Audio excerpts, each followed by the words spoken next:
Notre-Dame de Paris, premier édifice religieux de France, construit à l'initiative de l'évêque Maurice de Sully de 1163 à 1335. Un véritable chef-d'œuvre de l'art gothique français. Elle fut restaurée au XIXe siècle par Viollet-le-Duc. Notre-Dame de Paris, France's first religious edifice, was built under Bishop Maurice de Sully from the years 1163 to the year 1335. A true masterpiece of French Gothic art, the building was restored in the 19th century by Viollet-le-Duc. Le détail des portails représente le jugement dernier, dominé par le Christ. L'intérieur, aux dimensions étonnantes, contient jusqu'à 9000 personnes, de nombreux vitraux, la célèbre statue de Notre-Dame de Paris, ainsi que la gigantesque et éblouissante rosace sud. The details of these portholes represent the Last Judgment and is looked down by the figure of Christ. Inside the cathedral, one is immediately struck by its dimensions, where as many as 9,000 people can be accommodated. The numerous stained glass windows, the famous Notre Dame statue, and not forgetting the gigantic and luminous south rose window.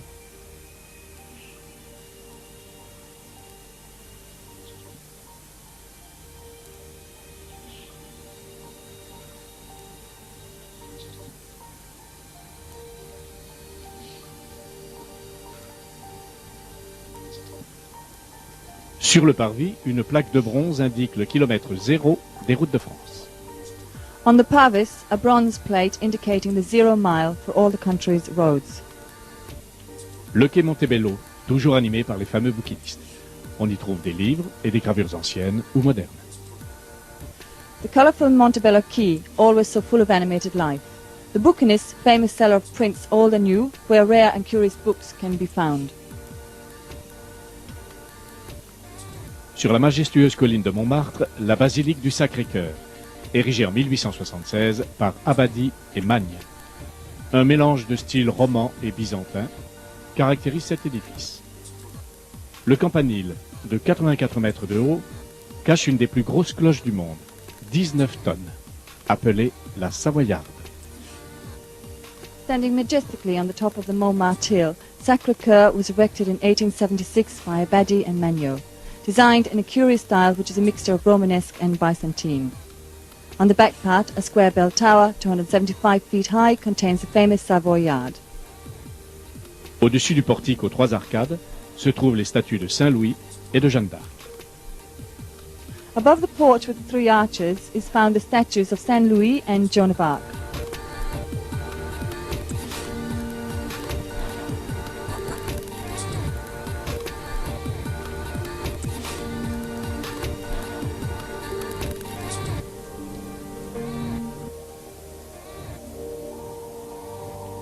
Pour découvrir le Sacré-Cœur et le plus vaste panorama de Paris, vous avez 2 solutions.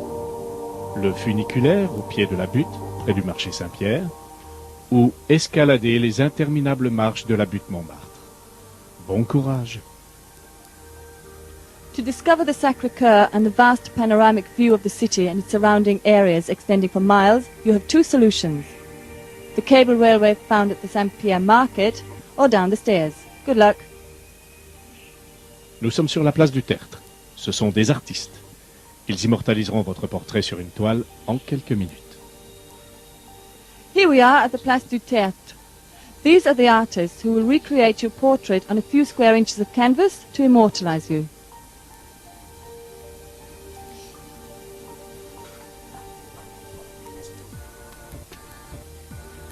Les Halles était le plus vieux quartier de Paris, le plus animé, le plus vivant. Autrefois se dressait le marché des denrées alimentaires de la ville.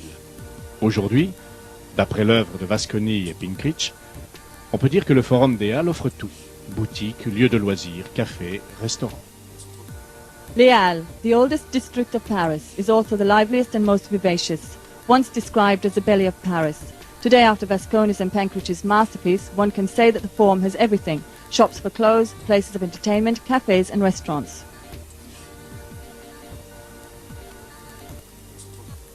Beaubourg. En 1969, le président de la République, Georges Pompidou, décide de donner vie à un important centre culturel occupant une superficie de 100 000 mètres carrés. Beaubourg, In 1969, the President of the Republic, George Pompidou, decided to create an important cultural centre, occupying an area of 100,000 square metres.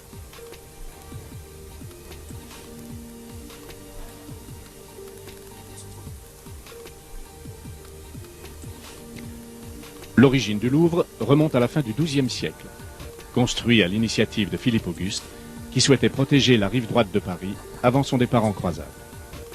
C'est le roi Louis XIV qui fit achever la cour carrée par l'architecte Levou.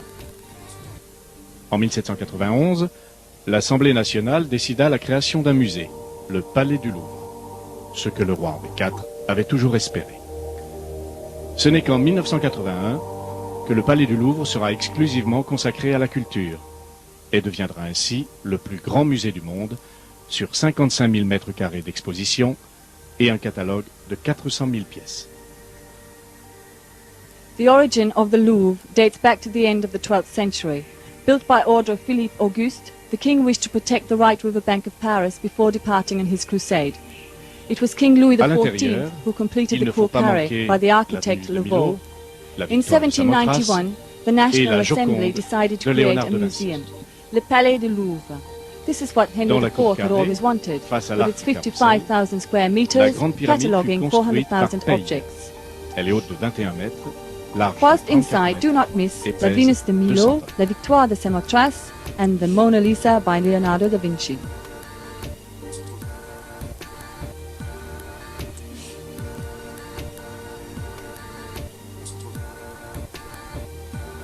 La gare d'Orsay fut la première gare parisienne à bénéficier de l'électrification.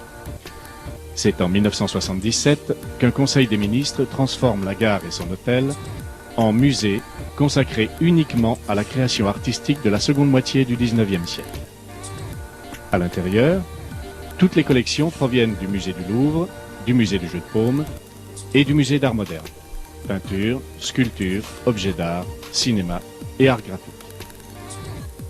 The Orsay station was the first Parisian station to benefit from À ne pas electrification. manquer, In 1977, the Council of Ministers l'Olympia de designated Manet, the station and la its danse hotel de as a Carpeaux, museum, la devoted pensée to de Rodin artistic creation of et the les second cathédrales half de of the Monet. 19th century. Do not miss the Studio by Courbet, Olympia by Manet, the Dance by Carpeaux, the Thinker by Rodin, and the Cathedrals by Monet.